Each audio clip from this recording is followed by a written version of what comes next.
Case study की series में अगला वीडियो लेके आया हूँ ऑफ द केस वशिष्ठ चाय व्यापार लिमिटेड। ये 2018 का केस स्टडी है, सुप्रीम कोर्ट का जजमेंट है और केस का पूरा नाम है CIT वर्सेज वशिष्ठ चाय व्यापार लिमिटेड। सुन के लग रहा है कि कोई चाय वाय का केस आया होगा, परंतु केस है NBFC non banking financial company and NPA का। आपने नॉन परफॉर्मिंग एसेट्स का नाम तो सुना ही होगा बैंक में। तो भाई ये एक NBFC है और उस NBFC ने कुछ एडवांसेस दे रखे अपने कुछ क्लाइंट को, और वो क्लाइंट समय पे पैसा नहीं दे पाए, लिटरली 6 महीने तक प्रॉपर क्रेडिट नहीं आई और एज पर दी RBI गाइडलाइंस एक बार उसे NPA डिक्लेयर कर दिया गया। तो 6 महीने तक पैसे नहीं आने पर, क्रेडिट एंट्री नहीं आने पर NPA कर देना ये RBI की गाइडलाइंस है, तो अकॉर्डिंगली उसे NPA कर दिया गया। ईयर एंड हुआ और इनकम टैक्स डिपार्टमेंट ने इन NPA अकाउंट्स पे इंटरेस्ट एक्रूरल बेसिस पे टैक्स कर दिया।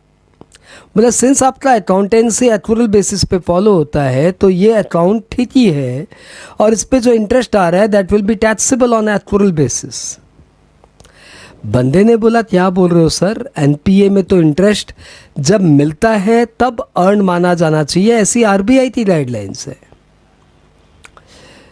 मामला आगे बढ़ा आगे बढ़ा आगे बढ़ा, फाइनली सुप्रीम कोर्ट ने इस मामले को सेटल किया कि भाई NPA पे इंटरेस्ट जब मिल जाए तभी टैक्सेबल होगा, यानी NPA का interest is taxable on cash basis. So that's the main decision. NPA interest या interest on NPA is taxable on cash basis.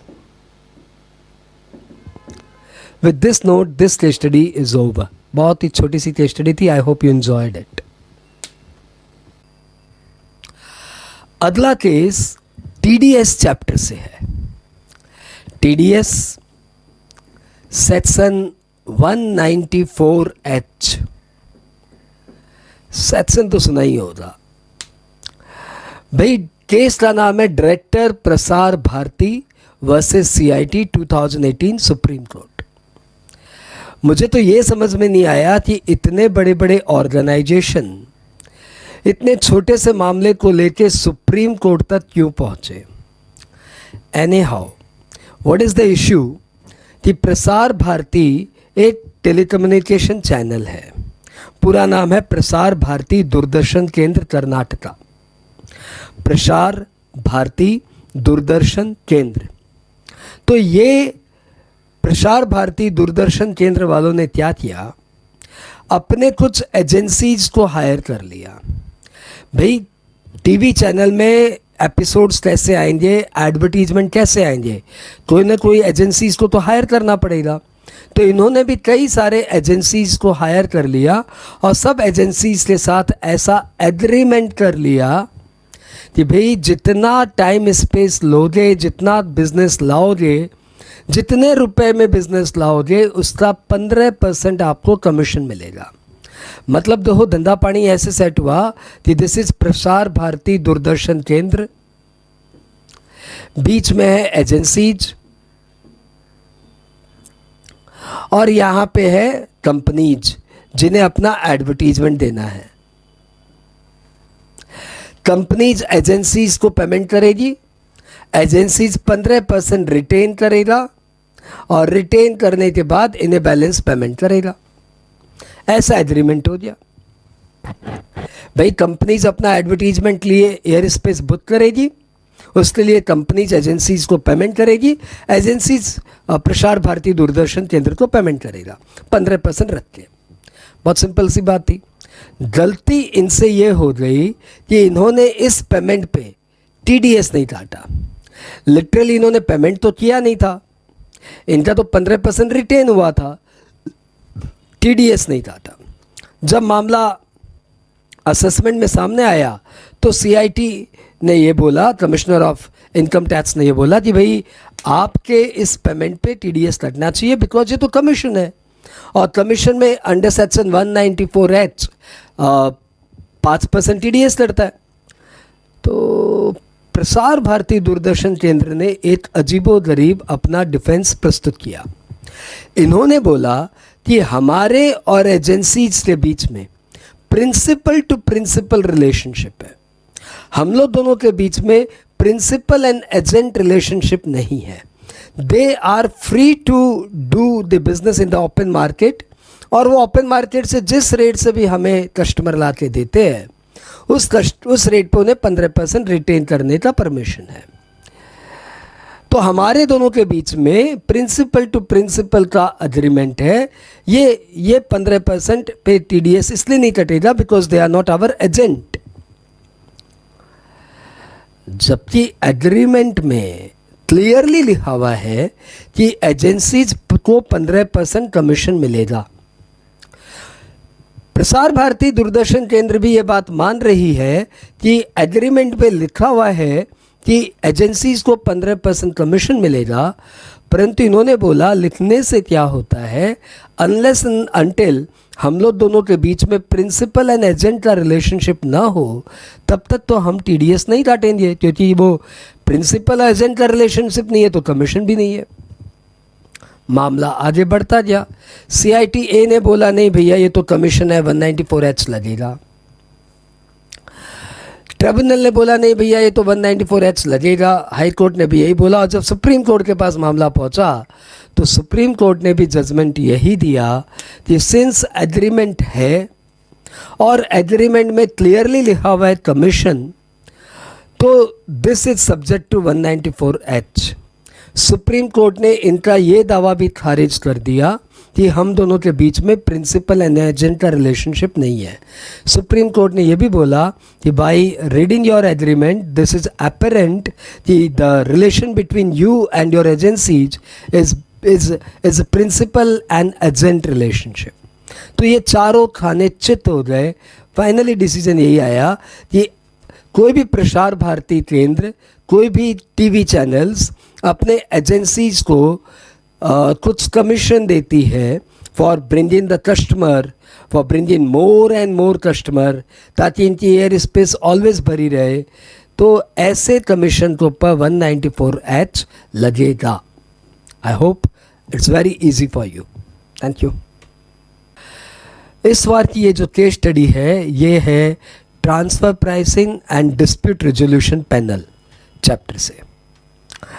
आपको पता है कि जब भी मामला कोई ट्रांसफ़र प्राइसिंग ऑफिसर के पास पहुंचेगा, यानी फॉरेन कंपनी जिसमें इन्वॉल्व है, तो ऐसे में वो मामले असेसिंग ऑफिसर अपना असेसमेंट करने के पहले डिस्प्यूट रेजोल्यूशन पैनल को देगा, मतलब पहले एसएससी को देगा, और एसएससी को उसमें कुछ ऑब्जेक्शंस है तो एसएससी उसको डीआरपी के पास अपना ऑब्जेक्शंस भेजेगा।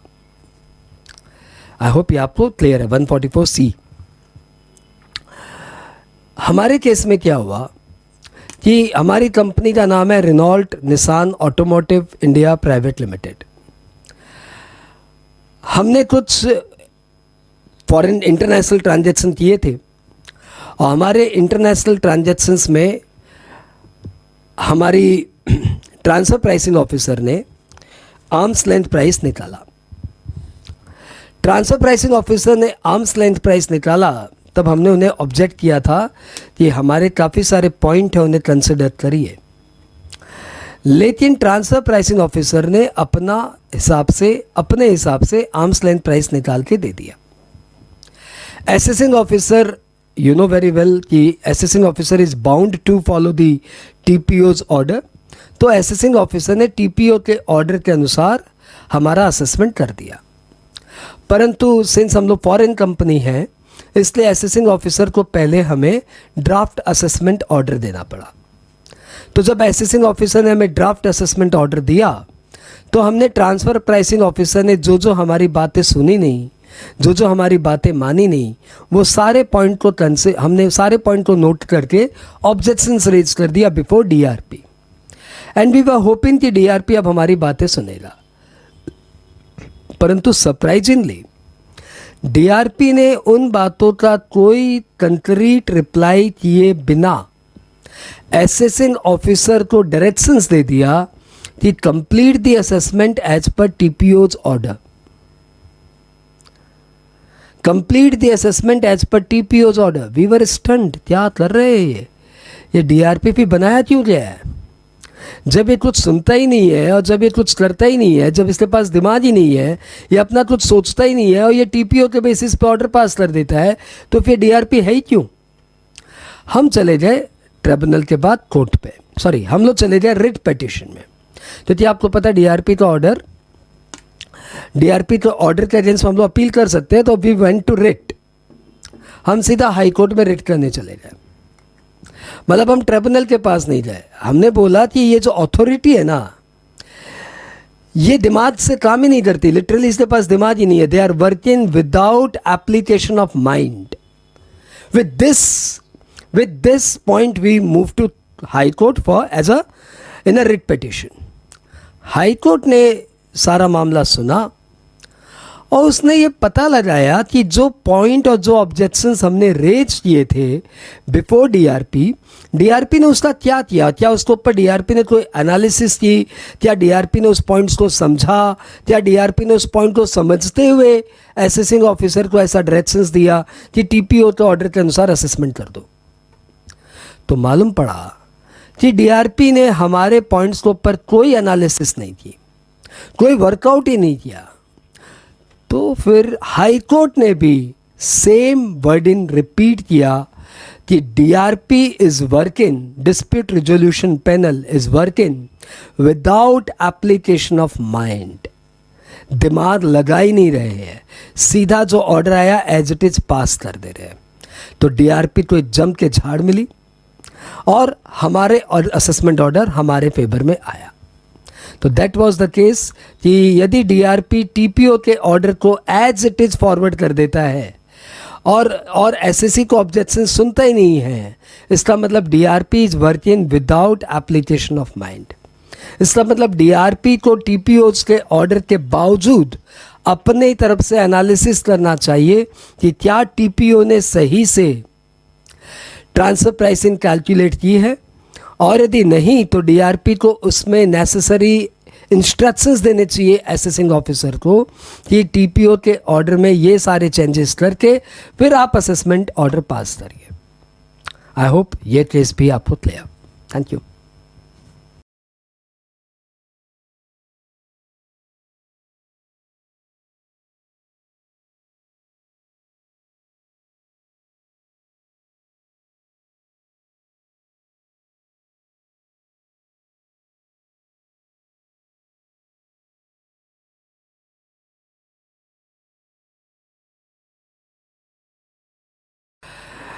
नई केस स्टडी जो है ना, ये चैप्टर है परमानेंट अकाउंट नंबर से, और बड़ी खतरनाक और अजीबोगरीब केस स्टडी है। और ध्यान देना, ये सुप्रीम कोर्ट का जजमेंट है। हुआ यूं कि हमारे एसएससी इवेंट इंटरैक्टिव लिमिटेड ने रिटर्न नया भरा। रिटर्न में आपको पता है एड्रेस देने का स्कोप है, एड्रेस आप टाइप करते हो वहाँ पे। तो इन्होंने प्रीफिल्ड एड्रेस को हटा के अपना जो नया एड्रेस हुआ वहाँ पे वो नया एड्रेस लिख दिया। लिटरली इनका एड्रेस चेंज हुआ था, एसएससी का एड्रेस चेंज हुआ था। तो एसएससी ने रिटर्न भरते समय अपना एड्रेस वाला हटा के, पुराना एड्रेस हटा के नया एड्रेस टाइप कर दिया और रिटर्न भर दिया। बात रफा दफा। रिटर्न भरने के बाद डिपार्टमेंट ने 143(2) की स्क्रूटनी की नोटिस भेजी। जब स्क्रूटनी की नोटिस पहुंची तो डिपार्टमेंट ने स्क्रूटनी की नोटिस ओल्ड एड्रेस में दे दी। कहां भेज दी? ओल्ड एड्रेस में। एसएससी के पास वो चिट्ठी आई नहीं, 143(2) रिस्पॉन्ड नहीं हुआ और बाद में बीजे शुरू हो गया। एसएससी ने इसके अगेंस्ट में अपील की कि भाई मेरे पास जब 143(2) की नोटिस ही नहीं आई तो मैं रिस्पॉन्ड कैसे करूंगा। तो एसएससी ने, डिपार्टमेंट ने कहा कि भाई हमने तो 143(2) की नोटिस भेज दी थी आपके ओल्ड एड्रेस पे। बोला ओल्ड एड्रेस पे क्यों भेजा, आपको नए न्यू एड्रेस पे भेजना चाहिए था। अब बीच में आया पैन। डिपार्टमेंट ने प्ली दिया कि आपके पैन में जो एड्रेस दिया हुआ है हमने उस एड्रेस पे भेज दिया और आपने अपने पैन से रिलेटेड इंफॉर्मेशन को अपडेट नहीं किया, तो हमारे रिकॉर्ड में आपका पैन वाला एड्रेस ही है। एसएससी ने अब प्ली किया, जब रिटर्न में मैंने नया एड्रेस डाला है तो फिर आप रिटर्न में एड्रेस कॉलम डालते ही क्यों। जब मैंने रिटर्न में नया एड्रेस डाला है तो रिटर्न के अनुसार ही तो मेरे को 143(2) की नोटिस आई है। तो जब रिटर्न इटसेल्फ में मेरा नया एड्रेस डाला हुआ है तो पैन अपडेटेड हो या नहीं हो उससे क्या फर्क पड़ता है। अब तो ये बहुत ही बड़ा डिबेटेबल टॉपिक है। मामला पहुंचा पहुंचा पहुंचा पहुंचा सुप्रीम कोर्ट के पास पहुंचा और हमारी एपेक्स कोर्ट ने पैन की महत्ता बढ़ाते हुए कहा कि पैन से रिलेटेड इंफॉर्मेशन आपको अपडेट करनी पड़ेगी। यदि एसएससी ने पैन से रिलेटेड इंफॉर्मेशन में अपने न्यू एड्रेस को अपडेट नहीं किया तो एसेसिंग ऑफिसर की कोई गलती नहीं है कि उसने 143(2) की नोटिस ओल्ड एड्रेस पे भेज दी। इसलिए 143(2) की नोटिस इज प्रॉपरली सर्व्ड और एसएससी ने उस नोटिस को रिस्पॉन्ड नहीं किया है।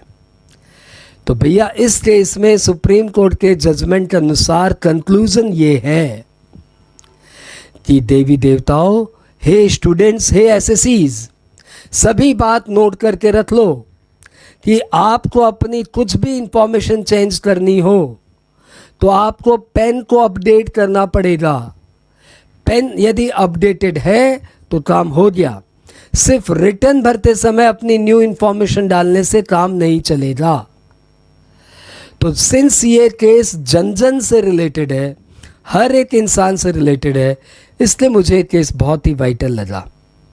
I hope you enjoyed it. Thank you. ये जो केस स्टडी लेके आया हूँ ना, PP Mahatme, POA Lorna, Margaret Pinto versus ACIT Bombay 2019, ये कैपिटल गेन चैप्टर से रिलेटेड और बहुत ही अनूठी केस स्टडी है। इसमें हुआ क्या, इन फैमिली मेंबर्स में कुछ डिस्प्यूट हो गया। कहानी शुरू से सुनते हैं। ये एक फैमिली की कहानी है जिसमें सपोज कई सारे मेंबर्स हैं और इन मेंबर्स के बीच में आपस में ऑलरेडी कुछ सेटलमेंट हुआ था। प्री एग्जिस्टिंग राइट थे इनके पास। क्या थे? प्री एग्जिस्टिंग राइट, मतलब ऐसे राइट जो इनके पास पहले से ही थे। फिर फैमिली में कंफ्यूजन, कम्युनिकेशन गैप होते रहते हैं। तो कंफ्यूजन एंड कम्युनिकेशन गैप के कारण इन लोग में से आपस में कुछ डिस्प्यूट हो गया। फाइनली डिस्प्यूट का सेटलमेंट हुआ और थोड़ा बहुत पैसे का आदान प्रदान हुआ, व्हाटएवर। डिपार्टमेंट इसके बीच में आ गया।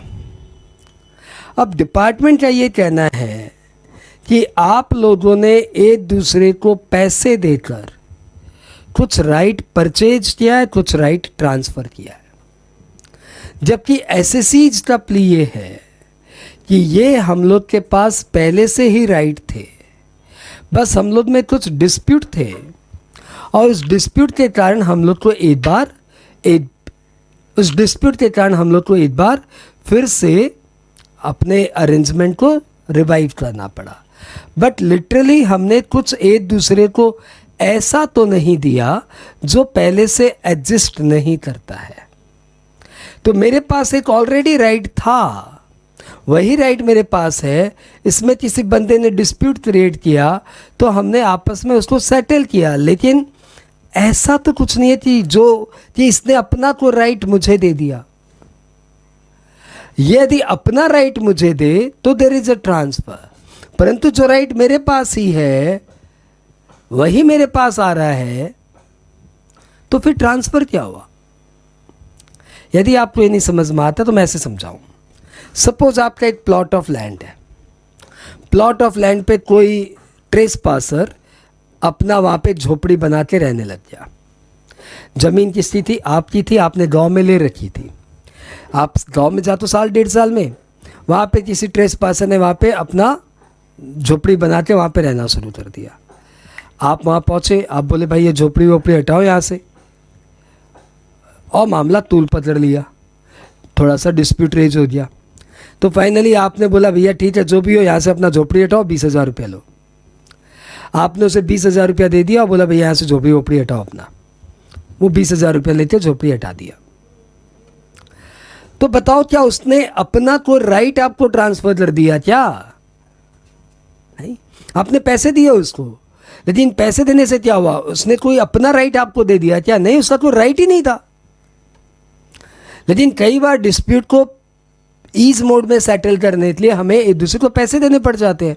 तो वही इस फैमिली में हुआ कि फैमिली मेंबर ए ने फैमिली मेंबर एफ को कुछ पैसे दे दिए ताकि डिस्प्यूट इजीली सेटल हो जाए। लेकिन इसका मतलब यह नहीं हुआ कि एफ ने अपना तो राइट ए को भेज दिया। और बॉम्बे हाई कोर्ट ने इस बात को अच्छे से समझते हुए डिसीजन एसएससी के फेवर में दिया।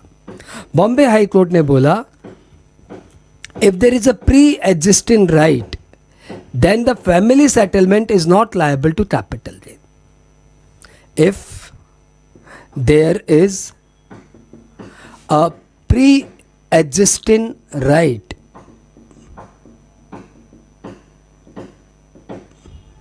then family settlement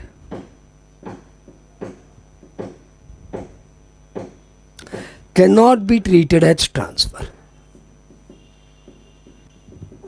हाँ, यदि प्री सेटलमेंट राइट नहीं होता, प्री सेटल्ड राइट कुछ नहीं होता, कोई पहले से कोई राइट नहीं होता, अभी नया नया इन भाइयों में कुछ एग्रीमेंट हो रहा है कि ठीक है ये ज़मीन तू रख ले, ज़मीन मैं रख लेता हूँ, और यहाँ पे भी कोई पैसे का लेन देन होता, तो we could have said there is some transfer of right. But if there is a pre existing right, तो कोई डिस्प्यूट को सेटल करने के लिए फिर से फैमिली सेटलमेंट हुआ, तो it can not be treated as transfer, hence no liability of capital gain. I hope ये कॉम्प्लिकेटेड केस हमने आपको आसानी से समझा दिया। Bye bye. नई केस स्टडी है जिसका नाम है Harjeet Suraj Prakash Girotra versus UI. Bombay high Court का डिसीजन है और 2019 में पास हुआ था। थीम क्या है?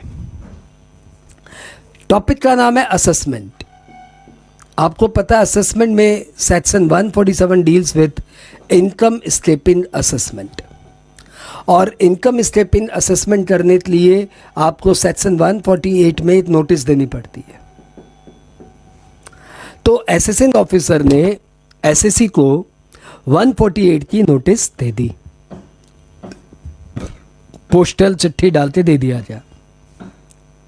लेकिन एसएससी के पास वो चिट्ठी पहुंची नहीं, पोस्टल अथॉरिटीज़ ने उसे वापस रिटर्न कर दिया, रिटर्न पोस्ट में आ गया। पोस्टल अथॉरिटीज़ ने रिटर्न पोस्ट पे आ गया तो डिपार्टमेंट ने अपना 147 का काम शुरू कर दिया, यानी 147 की प्रोसीडिंग शुरू हो गई। एसएससी ने बोला भाई हमारे पास 148 की नोटिस ही नहीं आई। जब तक हमारे पास 148 की नोटिस नहीं आई, how can you start 147 assessment? Department ने प्ली दिया कि we have already issued you the notice.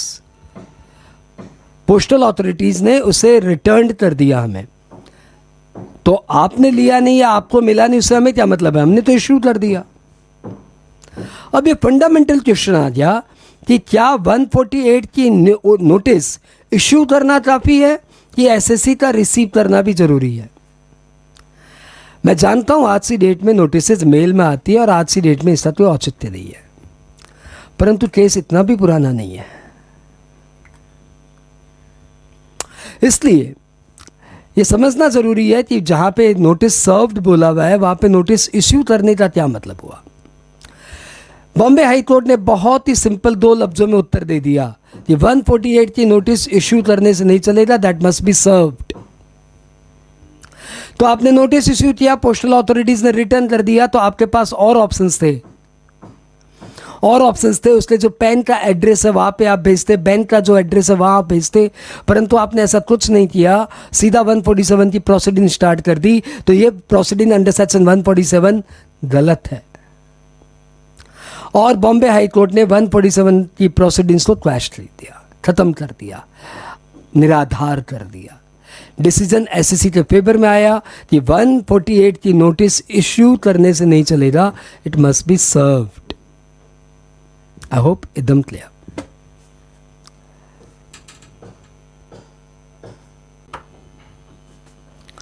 आपने एक सेक्शन सुना होगा, सेक्शन 40A9। इस 40A9 ये पीजीबीपी का सेक्शन है, इसमें लिखा हुआ है employers contribution to unapproved employee welfare fund is disallowed. I repeat, employers contribution to unapproved employee welfare fund is disallowed. ठीक है, हमारी स्टेट बैंक ऑफ इंडिया ने क्या किया, अपने कुछ एम्प्लॉयज़ के हेल्थ के